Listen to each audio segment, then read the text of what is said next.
শবে বরাতে আল্লাহ তাআলা হিংসুক এবং মুশরিক ছাড়া বাকিদেরকে সাধারণ ক্ষমা ঘোষণা করেন। অতএব সাধারণ ক্ষমার ঘোষণার কথা হাদিসে সাব্যস্ত রয়েছে এবং এ সম্পর্কে আরও অনেকগুলো হাদিস আছে যেগুলো দাঈফ, সবগুলোকে একত্র করলে রাতের ফজিলত সাব্যস্ত হয়।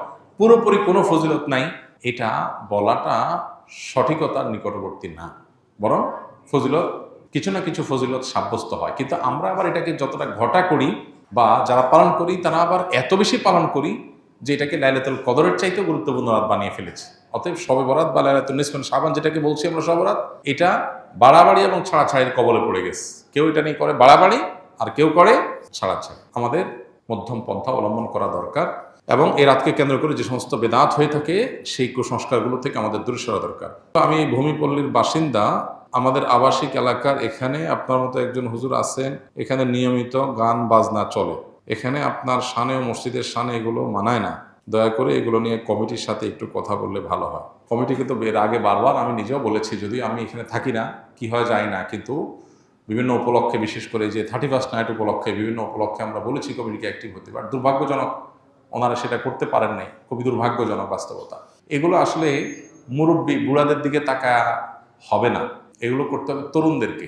তরুণদের উচিত এসব অনাচারের বিরুদ্ধে দাঁড়ানো। আমি যেখানে যাই সেখানে চেষ্টা করি অনাচারের বিরুদ্ধে দাঁড়ানো। গতকালকে আমার বাসার সামনে কিছু তরুণ দেখে একটা গাড়ি নিয়ে আসছে, আমাকে দেখে নামলো। তো আমি দেখলাম তাদের গাড়িতে বিয়া বড় একটা গিটার, এটা নিয়ে তারা যাচ্ছে। আমাকে দেখে নেমে সালাম ও সাবা করলো। তো চিন্তা করলাম যুবক পোলাপান গিটার নিয়ে যাচ্ছে, গান টান করবে, আবার হুজুর দেখা দাঁড়াইছে দোয়া নেওয়ার জন্য। এই হলো বাঙালি মুসলমানের হালত। গাড়িতে গিটার নিয়ে যাচ্ছে 5-6 জন, ঝাঁকানাকা গান দিবে, আবার এদিকে হুজুর দেখে আবার একটু সালাম ও সাবা করতে মন চাইছে। তো আমি তাদেরকে সালাম ও সাবা করে বললাম, বাবা গাড়িতে দেখলাম একটা লম্বা ইয়া বড় কি গিটার নাকি, এটা কোথায় মানুষের ঘুম হারাম করতে যাচ্ছ তোমরা? তো বলছে না না না হুজুর, আমরা করবো না। দেখেন, বাংলাদেশে এই অনাচারের বিরুদ্ধে একটা বিপ্লব লাগবে, নাহলে এটা থামবে না। আমরা ওয়াজ মাহফিল দিয়ে শুরু করি, কারণ আমাদের সেকুলার বন্ধুরা এসব বিষয়ে কথা বলতে বলে, হ্যাঁ কথা বলতে গেলে বলে আপনারা হুজুররা মাহফিলের বিরুদ্ধে তো কিছু বলেন না। প্রথম কথা হলো, মাহফিলের মাইক দিয়েও যদি মানুষের অতিষ্ঠ করা হয় তাহলে সেটা ইসলাম সমর্থন করে না। এই কথা আমরা সবসময় বলি এবং এটা আগে বলি। কিন্তু আমাদের এটাও মাথায় রাখতে হবে, গ্রামাঞ্চলে বিশেষ করে মাহফিল তো বেশি হয় গ্রামে। গ্রামে মানুষ, পুরো গ্রামের মানুষ মাহফিল শোনার জন্য প্রস্তুত থাকে, গান শোনার জন্য পুরো এলাকার মানুষ প্রস্তুত থাকে না। এখানে পার্থক্যের জায়গাটা।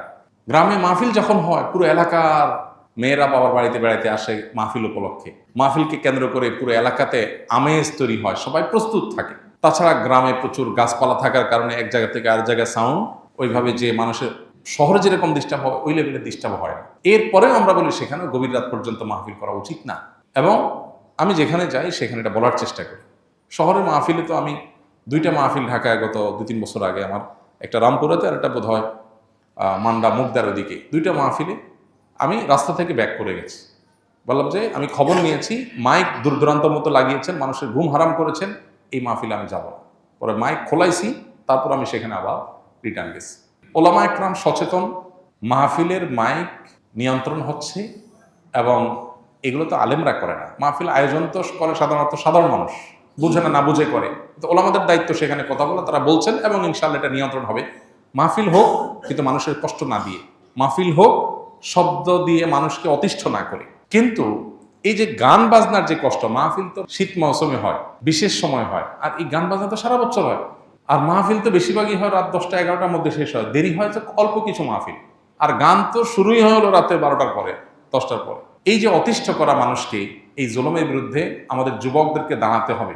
অন্য যুবকদের হাতে হাত রেখে, চোখে চোখ রেখে, কাঁধে হাত রেখে তাদেরকে বোঝাতে হবে তোমার আনন্দ আরেকজনের কষ্টের কারণ হবে, এটা কোনো সভ্যতার মধ্যে পড়ে না। তোমার বিবেক এর জন্য তোমাকে বাধা দেওয়া উচিত। আমাদের যুবকদেরকে আল্লাহ যেন ইসলাহ করেন, সংশোধন করেন, তাদের বিবেকগুলো যেন জাগ্রত হয়, সে তৌফিক আল্লাহ তাআলা তাদেরকে দান করুন। আমরা ইনশাআল্লাহ তাদেরকে নাসিহা করব, অসৎ কাজে বাধা প্রদান করব। প্রত্যেক এলাকায় এগুলোর বিরুদ্ধে প্রতিরোধ কমিটি হওয়া দরকার। আইন শৃঙ্খলা রক্ষাকারী বাহিনীর লোকজন সবসময় চেষ্টা করেন, ওনারা একা পারেন না, তাদের সদস্য শক্তি, জনবল কম। আমরা এলাকা থেকে তরুণরা, এটা কোনো মাস্তানির জন্য না, আইন হাতে তুলে নেওয়ার কথা বলছি না, অন্তত অ্যাওয়ারনেস তৈরি করা, অন্যায় কাজে বাধা দেওয়া, নাহিয়ান মুনকার করা, এটার জন্য এলাকাতে যুবকদের জাগতে হবে। গান দিয়ে, বাজনা দিয়ে বা কোনো আনন্দ ফুর্তি দিয়ে মানুষকে কষ্ট দেওয়ার এই অপসংস্কৃতি, এই অসভ্যতা, এটাকে রীতিমতো আমরা অসভ্যতা বলবো, এটা বন্ধ হওয়া উচিত। আল্লাহ আমাদেরকে তৌফিক দান করুন। গায়েবানা জানাজা নামাজ পড়া জায়েজ হবে কিনা? গায়েবানা জানাজার এই পদ্ধতিটা রাজনৈতিক পদ্ধতি। গায়েবানা জানাজা মূলত রাজনৈতিক জানাজা। এটা কোন জানাজা? রাজনৈতিক জানাজা। যে লাশ নিয়ে অনেক মহড়া দিতে হবে, অনেক ভোট কালেক্ট করতে হবে, মানুষের ইমেজ ক্যাচ করতে হবে, এজন্য যত বেশি সম্ভব গায়েবানা জানাজা করো। নবী করিম সাল্লাল্লাহু আলাইহি সাল্লাম গায়েবানা জানাজা পড়েছেন, যার তিনি ছিলেন কে? নাজাশী। ইথিওপিয়ার নাজাশী ভিলেজ, এখনো আছে ভিলেজ, ওই নামেই আছে নাজাশী ভিলেজ, এবং ওনার কবর ওখানে আছে। আমরা যাওয়ার চেষ্টা করেছিলাম, বাট পাশে যেতে পেরেছি, ওখানে যেতে পারিনি।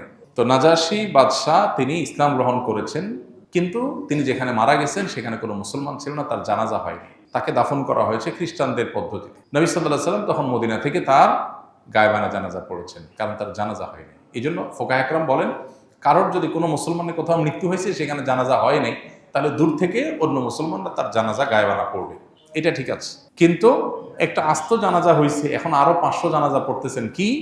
গায়েবানা জানাজা। এটা শরিয়া অনুমোদন করে না।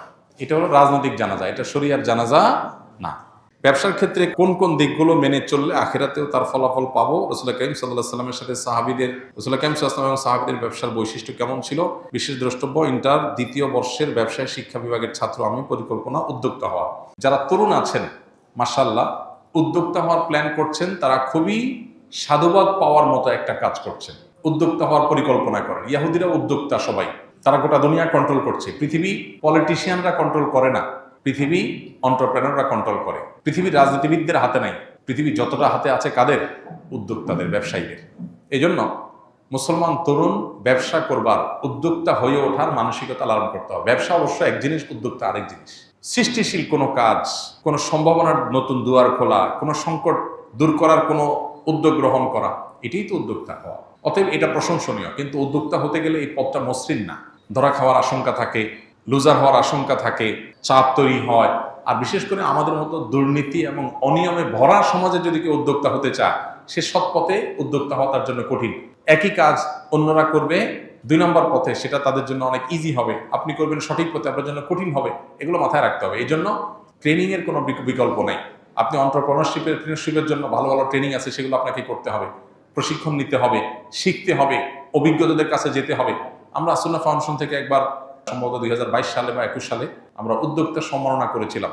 সারা দেশ থেকে অনেকগুলো উদ্যোগকে বেছে নিয়ে যারা দিন পালন করে আবার উদ্যোক্তা হয়ে ওঠার চেষ্টা করছেন, তাদেরকে আমরা অ্যাওয়ার্ড দিয়েছিলাম। আলহামদুলিল্লাহ, আরো অনেকে এটা নিয়ে কাজ করছেন। অতএব যারা এগুলো নিয়ে কাজ করছেন, তাদের সাথে লিঙ্ক হয়ে, তাদের সাথে যোগাযোগ করে, বুঝে শুনে তারপরে পা ফেলেন। উদ্যোক্তা হতে গিয়ে ধরা খেয়ে এরপরে পিছনে আসবেন না। একটাই জিনিস, আমানতদারিতা এবং সততার সাথে ব্যবসা করা। আত-তাজিরুস সাদুক মা'আন নাবিয়্যিন ওয়াস সিদ্দিকিন ওয়াশ শুহাদা। যে সমস্ত ব্যবসায়ীরা ব্যবসা করতে গিয়ে সততা এবং আমানতদারিতা, এই দুটো জিনিস মেনটেন করে, আমার দ্বারা কারোর হক নষ্ট হবে না, এটা লক্ষ্য করে যদি কেউ ব্যবসা করে, ইনশাআল্লাহ বিদিনিল্লাহ, সত্য কথা বলে ব্যবসা করে, প্রতারণা না করে, চিটারি বাটপারি না করে, তাহলে সে নবীদের সাথে কিয়ামতের বাজারে উঠবে ইনশাআল্লাহ। সাহাবা ইকরাম এবং নবী সাল্লাল্লাহু আলাইহি ওয়াসাল্লামের ব্যবসার মূল বিষয় ছিল এটা, সততা এবং আমানতদারিতা। সত্যবাদিতা এবং আমানতদারিতা, যেটা হারিয়ে গেছে। এটা করতে গেলে হয়তো অনেক পয়সা হবে না, কিন্তু আপনার ব্যবসাটা ইনশাআল্লাহ বিদিনিল্লাহ দুনিয়া এবং আখিরাতের নাজাতের কারণ হবে, বারাকাল্লাহের কারণ হবে ইনশাআল্লাহ। আস-সুন্নাহ ফাউন্ডেশন, উম্মার স্বার্থে, সুন্নাহর সাথে।